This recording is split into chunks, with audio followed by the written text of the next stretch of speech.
How's it going? And welcome back to another episode of Mood for Feud. I'm your host Katia and I am podcasting to you today from sunny Brisbane, Australia. I can't believe I finally made the move. I feel like I've been talking about moving to Australia for honestly the last years, so it feels pretty insane to say that I finally made it. And these last couple of weeks I've really just been settling in, setting up a new bank account, getting a new tax number, all of that fun adult administration that you have to do when you move to a new country. And then of course on the side I have been getting this podcast back up and running, so I really just wanted to come back to you guys, with a bang and cover the biggest feud of 2024 so far, at least in my opinion. Let me know if you disagree with that, and really just use this spare time while I'm fun employed to focus on my podcast and give it the love and attention that I've been trying to give it all along. Now, aside from a guest episode that I did for Tori's Ready to Be Petty Patreon, this is my first time podcasting in Australia, so that's pretty exciting. We're house sitting at the moment, so I'm just trying to find any kind of area that I can to set up recording. But once we get into a flat, it'll be so much more fun to set up a proper space, so I'm not hunched over a dresser or a nightstand or whatever it is. But I'm interested to know if you did find this show through my guest spot on Ready to Be Petty. Slide into my Instagram DMs at Mood for Feud and let me know what you think of the show. And let me know what you thought of the episode I did with Tori. We discussed the cultural impact of Tumblr, and honestly, it was so much fun. Check that out on her Patreon if you want to. But I hope you guys have been doing well out there. I hope that everyone is enjoying their year so far and achieving all their dreams and crushing all their goals. And I'm happy to be back, and I'm happy to be discussing, like I said, this feud was a big one and it definitely peaked earlier in the year. And you know what? Some people will say that should have really been when I released this episode, but I kind of wanted to wait for it to play out so we could get the full picture, right? So now that we've had time to digest everything that happened, we can get a better idea of it, I feel like. And I'm kind of giddy to get into this feud. I'm really looking forward to it because this is a feud between two men, which we've only covered one episode like this before, which was the Oasis episode about Liam and Noel Gallagher. But I feel like every time I get into a feud between two men, I'm reminded of that one tweet that's when you think of the pettiest person you know, why is it always a man? And this is just further proof to that. And I know that women get the bad rap of being catty, bitchy, whatever, but trust me when I say it is the men that truly take the cake, and this feud is no exception. And so I'm super excited because you know me, I live for the drama, and honestly the messier the better in my opinion. I live for being drama adjacent. I hate when I'm in drama. My favorite kind of drama is the one where it has no personal ties to me and I don't even know the people properly that we're talking about, So I don't know about you, but I personally don't follow the rap scene that closely, so I didn't realize that this feud had been bubbling up for the past decade, more than a decade even, and it really didn't hit my radar until it was absolutely viral. And the first thing, interestingly, that I actually saw about this feud was from Azealia Banks's Instagram, which, by the way, if you don't follow her Instagram, you are truly missing out because Miss Azealia is always giving us an update on her thoughts, and she truly just doesn't hold back, and she does it in this really raw, no frills style that I love. She's not afraid to let everybody know what she's thinking. And so her Instagram story began, quote, "Drake is tearing Kendrick's hoity-toity ass up. Drake come through." And I remember reading that what the fuck is going on here? And then I opened TikTok and it was everywhere.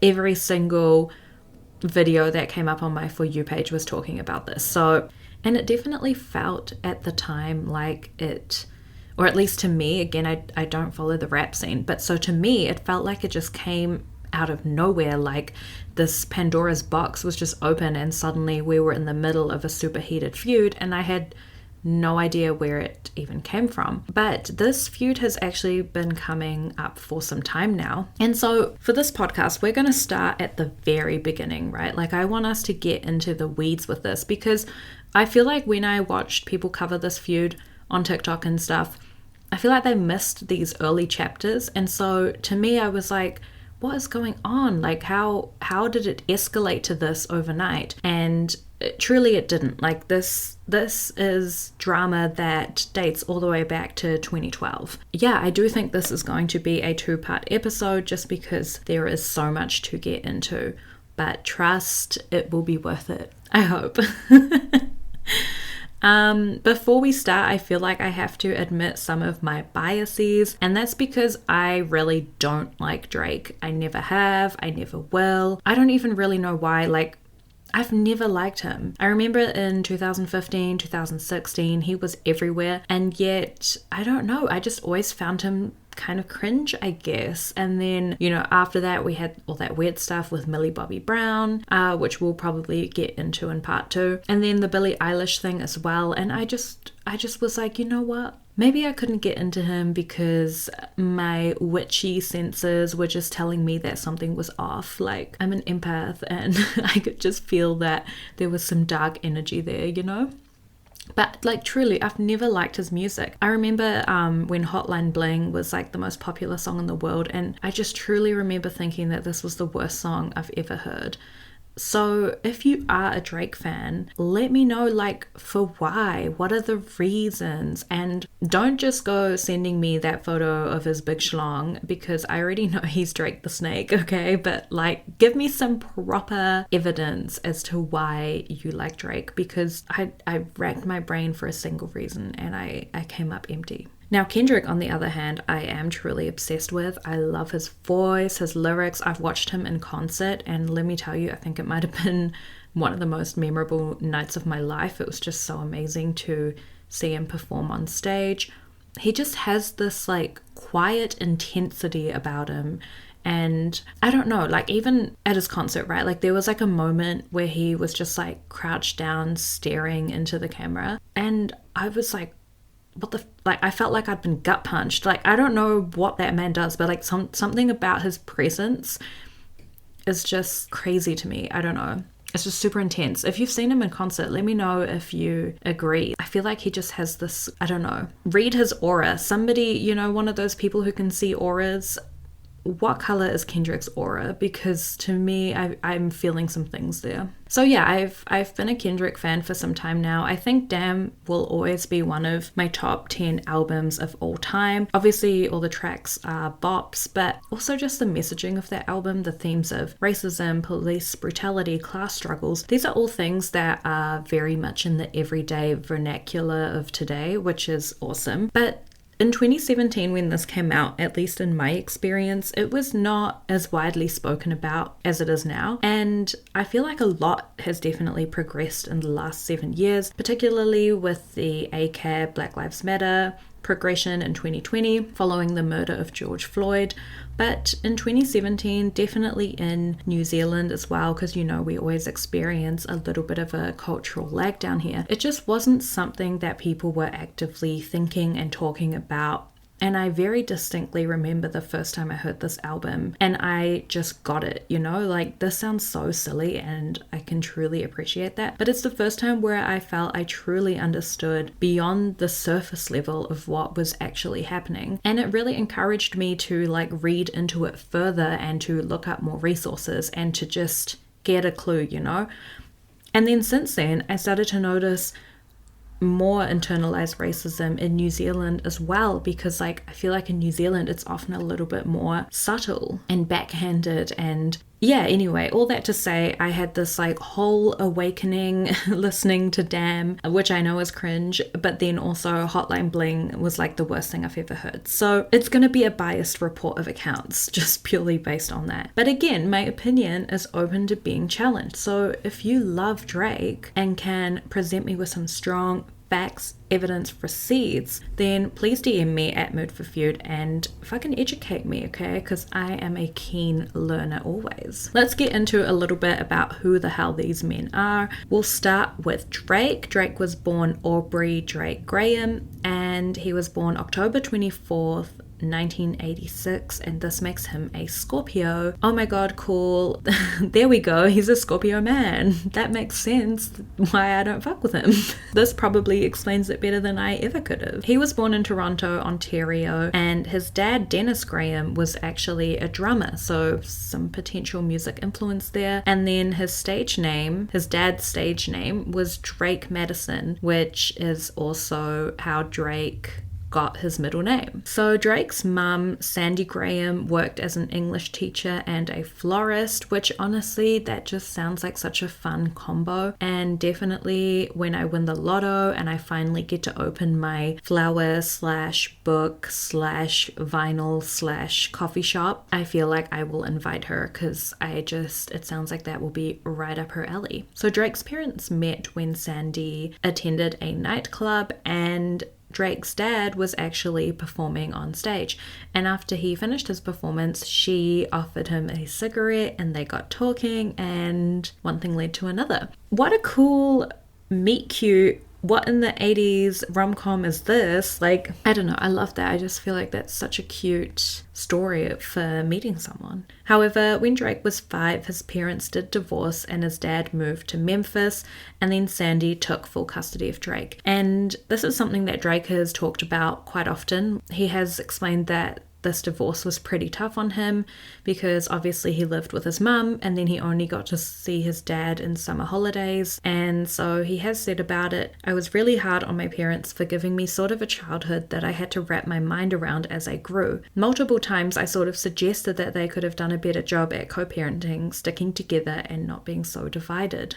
And this sucks, okay? And I get that divorces are super tough on children, and I can just definitely empathize that this would have been super shit. And I feel like when I was going to school and I was growing up, it was starting to be more and more common for people's parents to be divorced. Like there were a lot of, you know, in my friend group, I feel like 50% of us had parents who were divorced. The 50% of us that were funny. No, I'm kidding. But truly, like it was, you know, it was becoming more common.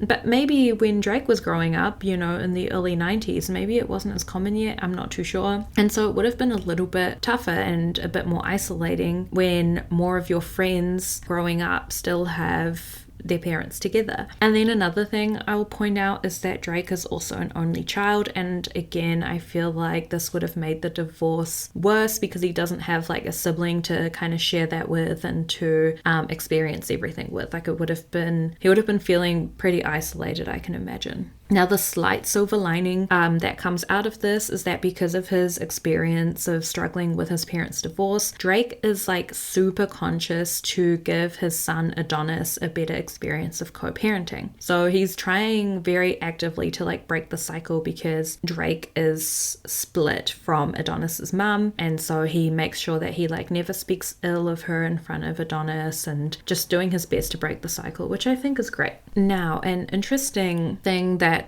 is quite prominent when you're looking into Drake's upbringing are the rumors and gossip theories that he grew up wealthier than what he claims. And this is an issue that I feel like is so specific to the rap genre, right? Like no one is out here hassling Lorde as to whether she grew up rich or not, but for some reason, people really want their rap artists to be from the streets or from the trailer parks and then have this amazing storyline for how rap saved them. And I get it, right? Because we all enjoy that type of storyline because, like, as I've mentioned before, even on this podcast, people have some kind of notion that if you come from nothing, then you deserve money and you deserve to make it big. But I do always find it fascinating that this is almost like a prerequisite to becoming a famous rapper. And I'm not really sure why. Maybe because a lot of rap songs are centered around life struggles, and so then I guess if you're like a rich rapper, it would be a bit like being a happy emo. Like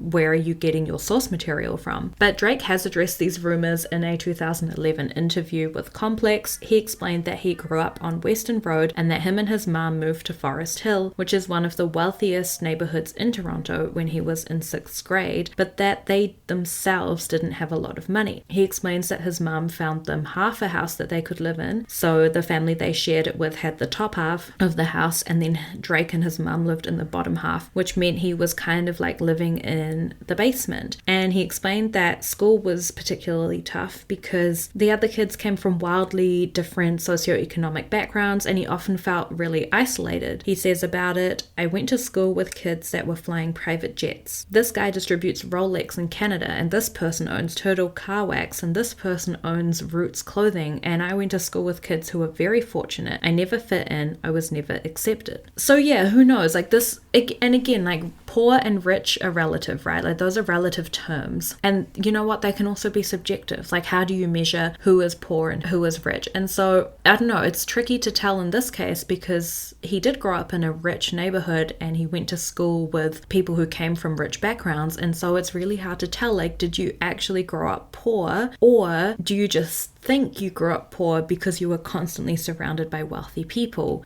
You know, kind of like Dan Humphrey in Gossip Girl poor, where it's like, yeah, you seem poor compared to Blair Waldorf, but also your dad can afford this like pretty big apartment in the middle of New York City and you go to the same school as them. So I don't really know what the case is there, but again, like, does it actually matter? I just find it interesting. For number one, why is it so important for Drake to constantly emphasize that he did in fact grow up poor? And number two, why do people care whether he did or not? In another interview, Drake kind of said about all the rumors, "My life is mine to remember. Right now, I feel like I'm telling you this to prove something to you, and that bothers the fuck out of me. What does it matter? Do I make music you enjoy? Fine. What does it matter where I come from?" And I kind of have to agree with him a little bit there because, yeah, again, like, why do we need our rappers to be poor? Let me know your thoughts. Drake also very often talks about the rocky relationship he's had with his dad, especially when his parents split. And like I said, Dennis moved to Memphis, and so Drake just felt like his dad had kind of abandoned them and left him and his mum to struggle. Again, this is like tied in with the growing up poor thing. So he's also rapped about this rocky relationship and how Dennis often missed child support payments and that there were times when they weren't in contact.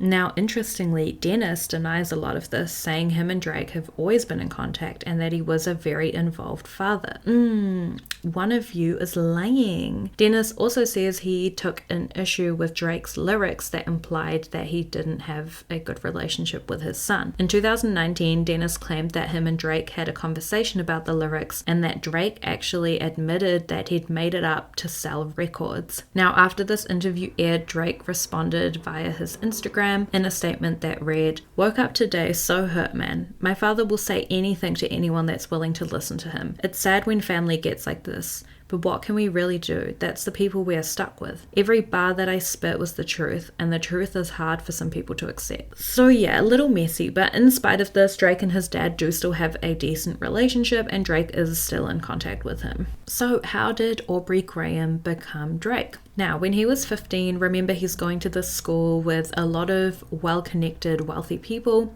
And one of his friends, their dad is actually an acting agent, and the dad manages to get Drake onto the teen drama Degrassi, playing the character Jimmy Brooks. Now, I'd never watched Degrassi growing up. I feel like I was a little bit too young for it. It just, yeah, it like came and went before I got into an age where I would have enjoyed it. But I did look up a little compilation of Drake scenes, and hate to say it because you know I'm a Drake hater always, but he's not bad, okay? Like, as far as teen dramas go, he's actually doing a great job in this. I also watched one of those like meet the actor things that they did for the show, and you can just tell, like, yeah, he likes his acting, but music is his passion. He spent the entire time talking about his love for music, showing off his CD collection, showing off where he likes to record his bars, and you can just tell, like, music is really the thing that he's into the most. Apparently, the whole time he was acting on Degrassi, he was also writing his music in any downtime that he could get. And in 2006, he self-releases a debut mixtape called Room for Improvement, which sells 6,000 copies and also gets him a spot opening for Ice Cube. So pretty good first mixtape, you might say. He continues to release mixtapes and gains the attention of Lil Wayne, and even gets invited to tour with Lil Wayne, and they start recording songs together, which some of those songs end up featuring on Drake's subsequent mixtapes. Now, following the massive success of his third mixtape, there was a huge bidding war between different record labels who all wanted to sign Drake. And eventually he signed with Young Money Entertainment and released his debut album, Thank Me Later, which was a huge success and reached #1 on the Billboard Top 200. And I'm pretty sure it was also nominated for a Grammy. So I'd say he had a fairly quick progression into like mainstream media, and probably his time on Degrassi would have helped that. Like, people were aware of who he was, and again, he was smart about it. Like any, interview spot, meet the actor thing that they did, he spent his whole time talking about his music. So he was kind of like promoting it so that even fans of the show, they would have all been buying his mixtapes and stuff. Okay, on to Kendrick Lamar.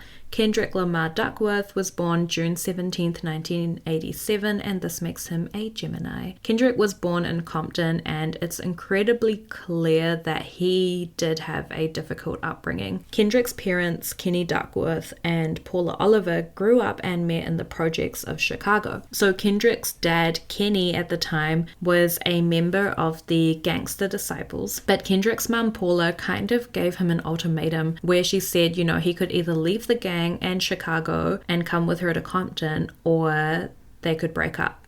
And he chose her over the gang, which, thank God. And that's when they moved to Compton with $500 to their name. 3 years later, they had their first son, Kendrick, and Kendrick was named after the singer Eddie Kendricks, who is from The Temptations. You'd know probably their most popular song, the one, My Girl, My Girl, My Girl, talking about, yeah, that's The Temptations. So Kendrick and his family lived in government housing, and he is pretty open that his upbringing, it came with its challenges. He describes going with his mum to get food stamps. He describes members of his family getting caught up in gangs, his parents having to work multiple jobs. And when he was only 5 years old, he saw his first murder when a teenage drug dealer was shot outside of his apartment building. However, he does also say that he didn't really realize that he was living in hard times because his parents always had a present for him at Christmas and his birthday, and he just kind of assumed that everybody was growing up like this. And I don't know, why did I get so emotional when I read that? I don't know, something about that just really tugged on my heartstrings. When he started middle school, he started getting exposed to kids who lived outside of Compton and outside of his neighborhood. And when he started making friends and going to their houses, he realized that his home life was quite different. In a 2012 interview with Spin, he recalls, I went over to some of their houses and it was a whole nother world.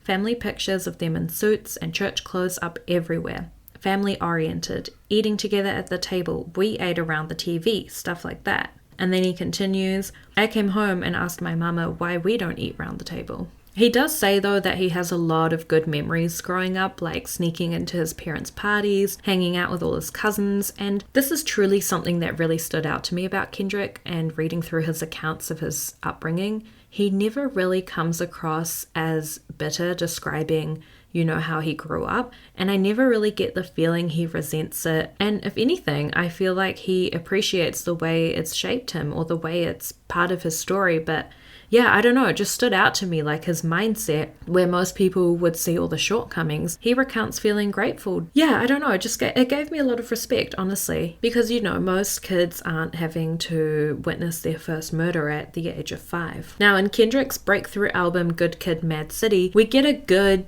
description of his upbringing, warts and all. Even the album art is a Polaroid of Kendrick as a child, and he's being held by his uncle, who is also holding up gang signs. And then you can see a table with like a baby bottle sitting right next to a big bottle of beer. So it does really paint that, I guess, like picture of his environment. And you also get this collection of tales on the album that describe the good times, but also acknowledge that it was a tough environment to grow up in, and how he himself has been shaped by his upbringing as well. Now, at school, unsurprisingly, Kendrick absolutely excelled at English and poetry, and he recalls one of his primary school teachers encouraging him to be a writer. And to me, this really is something that separates the good rappers from the great rappers, is that ability to treat the bars like poetry, which I feel like Kendrick does that very well. And I'm not alone in that thought, because he has also won a Pulitzer Prize for his songwriting. Kendrick recalls that growing up, he kind of just assumed he would follow in his family's footsteps, but his father sat him down one day when he was 16 and said to him that he didn't want Kendrick to be like him. And Kendrick describes this moment as being quite pivotal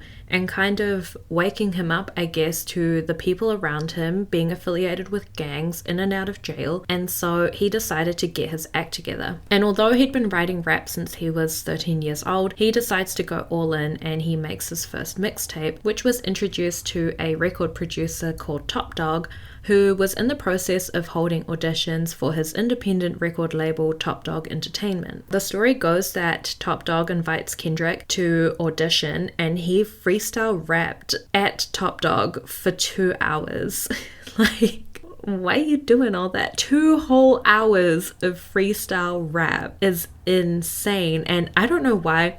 This just made me think of the final scene in the movie Whiplash. Spoilers ahead if you haven't seen that movie. But it's the one with Miles Teller where he's drumming. And at the end, he starts this drumming solo and he just doesn't stop. Like, everyone keeps thinking he's about to finish. And then he keeps drumming. And it's like this moment where he's just so passionate and so caught up in it all that he just has to keep going. And I feel like this is like the same energy I'm getting at the thought of Kendrick making someone listen to him freestyle for 2 hours. That is just nuts. He does eventually get signed, and then this is when he starts connecting with other rappers like J-Rock and Schoolboy Q, and he starts to get an in with the industry. He continues to record a bunch of mixtapes, and then eventually starts to work on his debut album, which is titled Section 80, and this is also around the time where he meets Drake. So let's get into it. Now, this feud, as with all good feuds, starts with Drake and Kendrick actually being besties.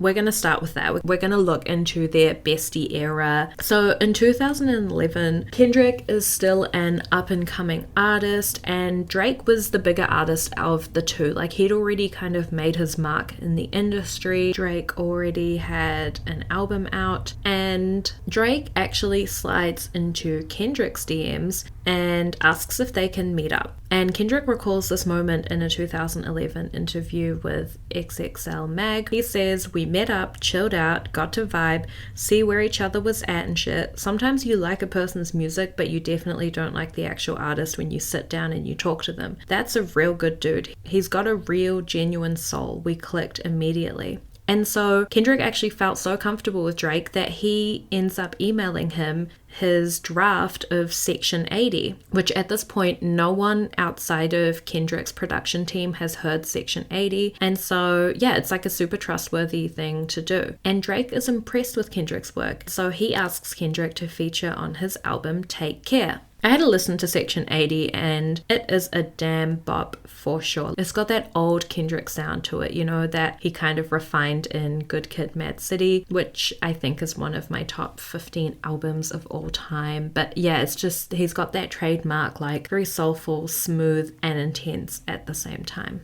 So on Drake's album Take Care, Kendrick features on the Buried Alive interlude, and this is kind of a big deal for Kendrick at the time because, like I've said, at this point, Drake's already been nominated for Grammys. There are some big artists who feature on this album as well. You've got Nicki Minaj, Lil Wayne, obviously, and The Weeknd. And Kendrick kind of raps about his experience of being an up-and-coming artist, and it's a really good listen. I definitely recommend you look it up and see what you think. A couple things that stood out to me. So in the intro, Kendrick is almost stuttering when he raps. You know, he says, I jump right and fall asleep. I fall asleep cause you are the death of me. And I think growing up, Kendrick did actually have a stutter as a kid, and so I thought maybe this was like a cool little callback to that. I just thought it was super creative. And then also on this verse, Kendrick actually gives Drake props for hanging out with him in Toronto and giving him this opportunity to be on the album. He raps, the same day we say we in the area, cruising in Toronto, hit me on the cellular, thought he was gonna sell me a false word like the rappers I know, sat down with a few drinks, located where you can't see us. And this kind of tracks also with how Kendrick recalled his encounter with Drake in the interview. He found Drake very authentic. Then he also kind of raps about Drake, like showing him the fame lifestyle, and that if he loses himself to fame, like, blame Drake, because Drake's the one that showed it all to him. So we've got this kind of up-and-coming / mentor relationship between the two, where Drake is kind of showing Kendrick the ropes.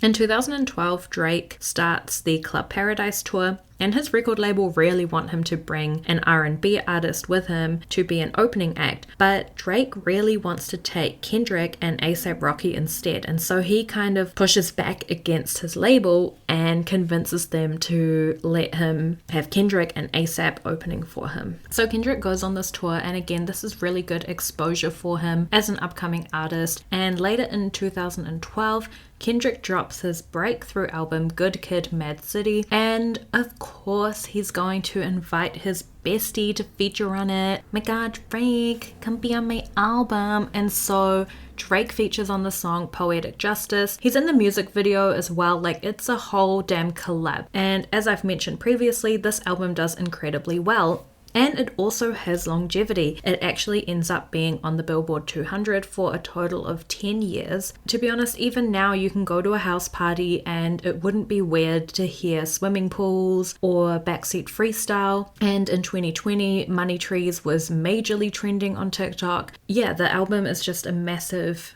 massive success. And when the album first drops, Drake does send out a tweet saying, "Congratulations to Kendrick, incredible body of work, honored to be a part of it." So again, the two are incredibly supportive. At this point, Kendrick is starting to become less of an up-and-comer and really making his mark in the rap industry, gaining his own fame and his own traction, right? And so we get this little bit of a shift in the dynamic where he's not so much an apprentice to Drake anymore as he is a colleague. Like, these two are starting to be on more level playing fields. That same year in 2012, DMX does a radio interview where he says he just doesn't really like Drake. He likes nothing about him. And we'll definitely be getting more into this interview in part 2. But for now, just know that this interview kind of went about as viral as things can go in 2012. A lot of people were talking about it because DMX really he's just going off, and he doesn't really have any particular reason. He just doesn't like him. So like I said, this interview moment goes viral, and when Kendrick gets asked about it in an interview, he says that he found it funny. So some people kind of see this as the start of Kendrick sneak dissing Drake, but honestly, I don't know, it is kind of a funny video. I have to say, if DMX went on this whole rant about one of my friends, I might also be prone to finding that a little bit funny, because I don't know, the whole thing is just so infantile. Like, it's really not that serious. But some people use this to say, like, Kendrick should have defended Drake when he was asked about the DMX interview. In 2013, the two collab again on A$AP Rocky's song Fucking Problems together with 2 Chainz, and this is the last time that Kendrick and Drake are on the same song together. I fucking love this song. It's so stupid, but just like, I don't know, it's so catchy as well. Like, I had a really good time listening back to this, and then I was like, you know what, I'm gonna download it again because it's just such a good song. I heavily suggest you do the same if you haven't listened to this song in a while. It's just such a bop. You know, you've got these 4 artists collaborating on one track, and it's kind of like the hip-hop rap version of when Nicki, Jessie J, and Ari did Bang Bang. Like, it's just absolutely iconic. And why do big collabs like this just not happen anymore? Get me a song right now that's like Sabrina Carpenter, Charlie XCX, Billie Eilish, and Chapel Roan or something. Like, I need more of these collaboration songs. I just feel like they're always so iconic. Yeah, this is the last time that the two collaborate. And then that same year in 2013, Kendrick features on the Big Sean song Control. And at this point in time, Kendrick isn't a newbie anymore. Like, he's got his own fan base. And so he starts rapping about how he's really here to compete and basically issues a warning to other rap artists that he's coming for the crown, he's coming for their fans. Like, he's going to do what it takes to get on top. And okay, yeah, little disclaimer, for obvious reasons, I'm not going to say slurs on this podcast, so I'm just replacing some specific slur with the term people, right? He raps. I'm usually homeboys with the same people I'm rhyming with, but this is hip hop, and then people should know what time it is. And then he calls out some artists by name, including J. Cole, Mac Miller, A$AP Rocky, Big Sean, and of course, Drake. He continues, I got love for you all, but I'm trying to murder you people, trying to make sure your core fans never heard of you people. They don't want to hear not one more noun or verb from you people. What is competition? I'm trying to raise the bar high. Who's trying to jump and get it? You better off trying to skydive.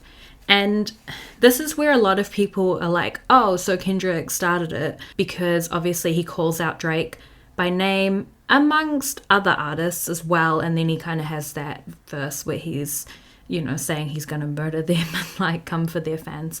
But I have to say, I don't see this as a personal diss. First of all, he's naming a bunch of people, right? He's naming A$AP, who he like collaborated with that same year and toured with in 2012. He names Big Sean, who owns the song. Like, it's like, if it was really that respectful, Big Sean wouldn't have even released his verse. Do you know what I mean? And to me, it would have almost been more insulting if he hadn't mentioned Drake, because this is like him listing all the people he sees as competition. And if he didn't mention Drake, I'd kind of be thinking like, oh, so like Drake's not even on your radar. Like, that's not even someone that you have to beat. But yeah, it was a very big moment. The other artists mentioned didn't really have an issue with it, to be honest. Some saw it as a compliment. Others commended Kendrick for like igniting that kind of competition or jousting, I guess, that is characteristic of the hip hop and rap genre. And, you know, others even can see the kind of the compliment in being named, or the like friendly competition vibes that it's truly giving off. So Drake was asked about the Control verse in an interview with Billboard, and he said, "It just sounded like an ambitious thought to me. That's all it was. I know good and well that he's not murdering me at all in any platform."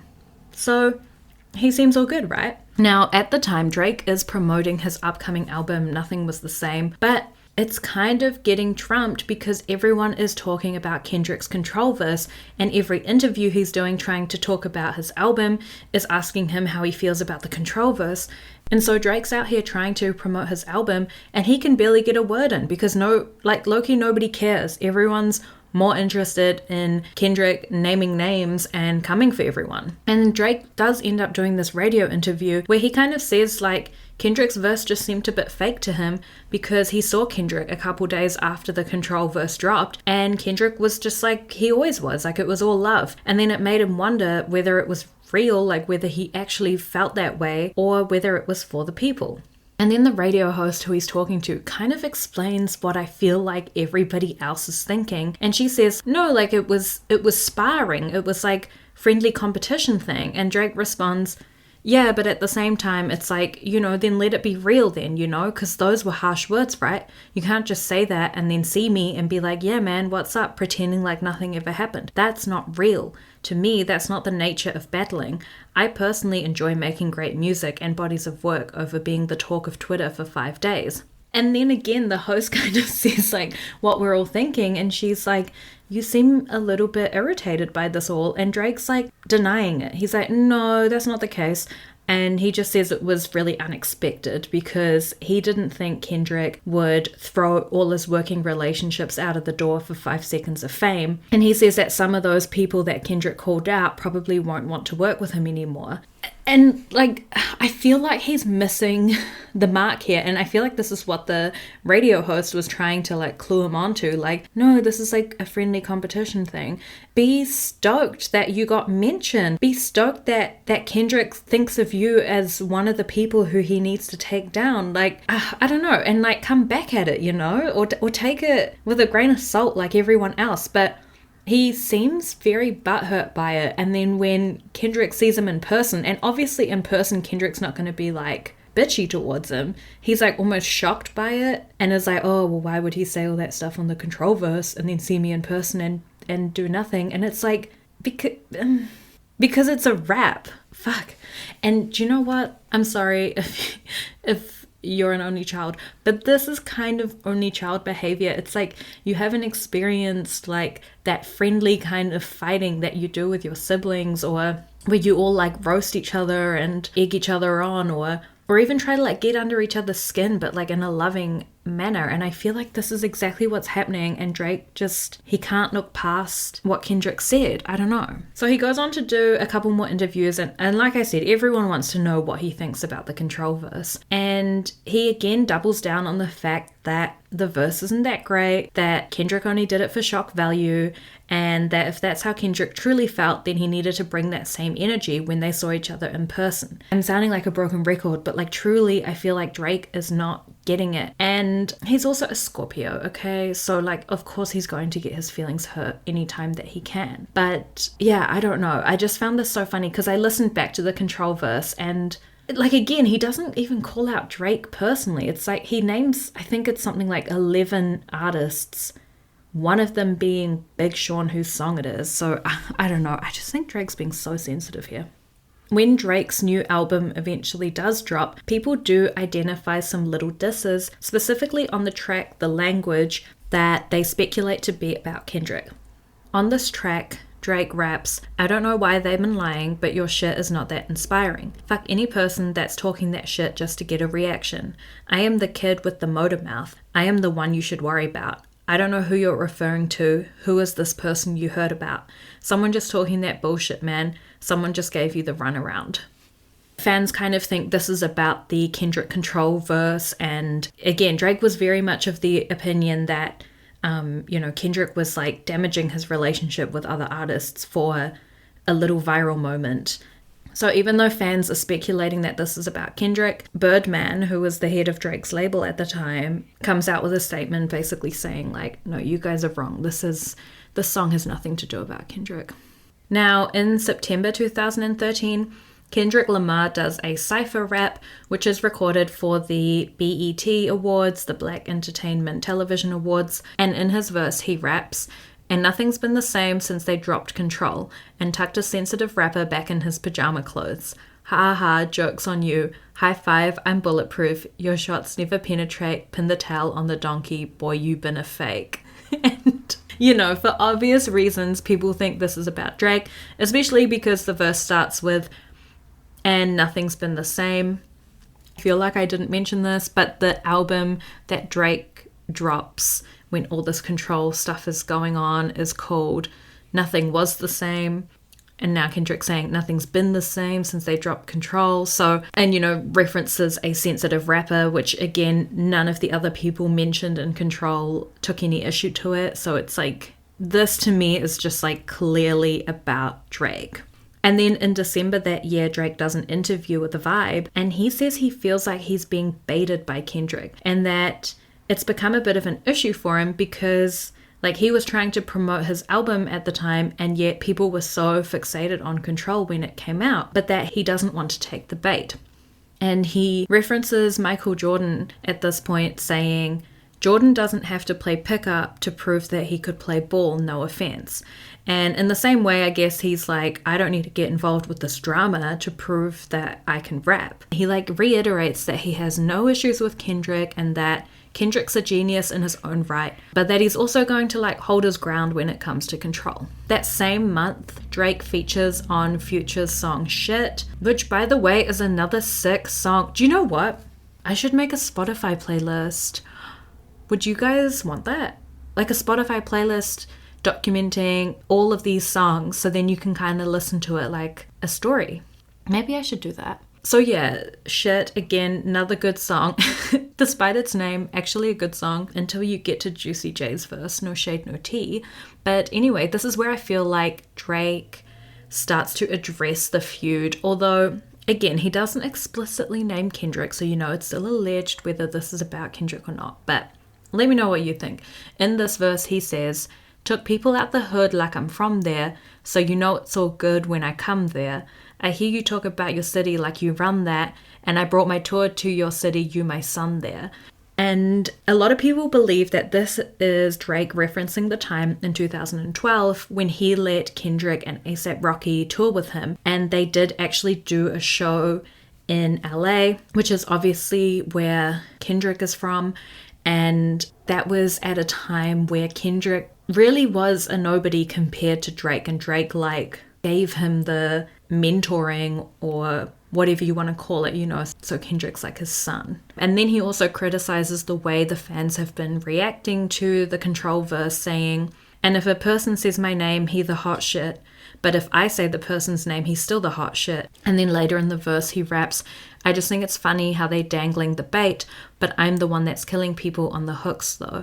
So again, he's talking about baiting. He said in an interview previously that he feels like Kendrick is trying to bait him. And then in the verse, he also goes on to make a reference about Michael Jordan. And again, there's that connection. He drew that parallel between himself and Michael Jordan. Now, even though things seem to be heating up, in August 2014, Drake is on stage at the OVO Fest with J. Cole, and he gives Kendrick a shout out. He says, "This rap game can get fucked up. I want to shout out Kendrick Lamar. Kendrick was on my album. We went on tour together, and that's one of the hardest people alive." He's kind of saying there is no beef. He's really squashing all the rumors because he keeps publicly saying him and Kendrick are good. The Control verse wasn't really his vibe, but he has respect for Kendrick, and yeah, that's one of his bros basically.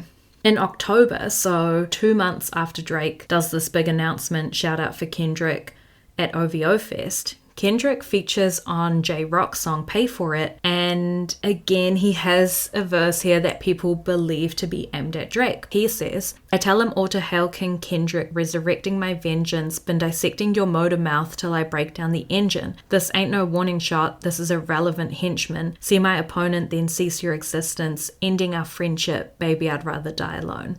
The reason people think this is about Drake, remember in Drake's song The Language, he references himself as being a motor mouth or a kid with a motor mouth. And then obviously in this verse, you've got Kendrick saying, "Been dissecting your motor mouth till I break down the engine." I have to say, this seems cold, right? Drake's just done this nice heartfelt speech at OVO Fest, and then Kendrick hits back with this verse, and it's a bit of a bad look for Kendrick. It's why is he going in on Drake when publicly Drake's had nothing bad to say? And people ask Kendrick this in interviews. They ask him why he's continuing the beef, and he acts like he has no idea what everyone's talking about. He basically just says the fans are reading into his lyrics too much. Okay, but Kendrick, you're dropping more Easter eggs in your song than Miss Taylor Swift, so I think we're reading between the lines an appropriate amount. Do you know what I mean? I think everyone's biggest question is why? Why is Kendrick fueling the fire when it seems like Drake is ready to move on?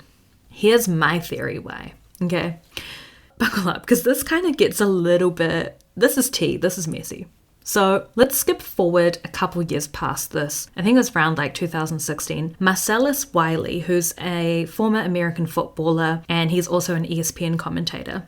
He does an interview on Vlad TV where he kind of drops a celebrity blind item of sorts, not us getting tea from an NFL player. But anyway, he says that he had one of the rappers, either Kendrick or Drake, but he doesn't disclose who, on his show Sports Nation, and that this rapper on his show went off about the other person. Then following the show, which was taped, so it wasn't being aired live, following the show, the network was forced to not air it. So at the time, he doesn't disclose whether this is Kendrick going off at Drake or Drake going off at Kendrick. And then just this year, I think it was in April, round about when the feud started to resurface, Marcellus goes on Vlad TV again, But this time he feels like enough time has passed that he can disclose who it was on his show. Now, Marcellus claims that Drake talked so much shit about Kendrick and that he was basically going off for the whole interview. And when they finished taping, Marcellus and his co-host Max Kellerman, they were like super excited. They were like, because at the time there were rumors floating around that these two were beefing, but nothing concrete, because in all the interviews you still had Drake saying, I've got respect for Kendrick, it's all love. And then if Kendrick was getting asked about it, he was just saying like, I don't know what you're talking about. So they were excited to like confirm the rumors and to break this feud.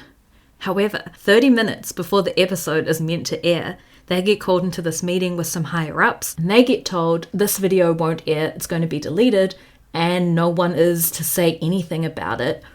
The reason being that Drake threatened to pull out of hosting the ESPYs, which is an event for the top athletes and sports people. And so they obviously don't want to lose out on Drake hosting because he's going to bring a lot of viewership to the ESPYs. And this was like the upper hand, I guess, that Drake had, and what he ended up using to convince Sports Nation not to air the interview. Now, I had a look. Drake hosted the 2014 ESPYs in July, which means this Sports Nation interview moment would have been before July. But wait a minute. The OVO Fest, where Drake is on stage giving Kendrick this shout out, was in August 2014. So after he'd already been on Sports Nation giving Marcellus Wiley an earful and basically bitching about what a terrible person Kendrick is. So like tea, right? Oh my gosh. My theory is that someone who knew about this tape, because obviously, there would have been crew involved, all of that. I reckon someone told Kendrick or someone in Kendrick's team what had been said about him. And so then when Drake goes on stage, like, me and Kendrick toured together, he's on my album, we're besties, at the OVO Fest, Kendrick was probably like, what the fuck, Drake rhymes with snake, and then continues to diss him in the track with J-Rock, which to everyone else who didn't know about this interview moment was probably like, damn, that's cold. But it makes sense, right? If what Marcellus Wiley is saying is true, and I mean, I have no reason to believe that he's lying, but so if what he says is true, it's like, Drake, that is fucking cooked. Like, you can't just go on Sports Nation, talk shit about Kendrick, threaten Sports Nation to delete the evidence, and then go on stage 2 months after that and tell everyone real publicly how much you love Kendrick. That's my little theory as to why Kendrick kept going in, even though it seemed like Drake was trying to like simmer down the fire. Yeah, let me know if you agree with my theory. I just think the timing, it all kind of like works out. And I don't know, Kendrick doesn't seem like someone who would unfairly hold a grudge, Like I feel like if he kept going in on Drake, there kind of has to be a reason for it. But that's where we're going to call time of death for part 1 of this feud, because lordy, we have covered a lot. Please let me know what you think. This feud is so interesting to me because all of what we've been covering in part 1 kind of gives reasons, like I mentioned, as to why the feud went absolutely off in 2024. It's been bubbling up since 2012, like this is not a new thing. So we're going to continue in part 2, and we'll also get into obviously the most recent diss tracks that all dropped earlier this year. But let me know all of your thoughts. Of course, if you're enjoying the show, please remember to rate and review it. You can leave a written review on Apple Podcasts, which I'd love to read. DM me all of your thoughts, good, bad, ugly, whatever. But I'm interested, how many of you remember this feud from 2013? I don't know where I was or what I was doing. Actually, I think I might have been being depressed on Tumblr. So I missed all of this when it was happening in real time, and there was a lot that I didn't know about when I was looking into it. So yeah, I'm interested to know whether you remember this feud before it obviously took off this year. I hope that you guys are having a great week. I'm so happy to be back chatting with you all. Yeah, take care out there, and we'll talk part 2 next week. Bye!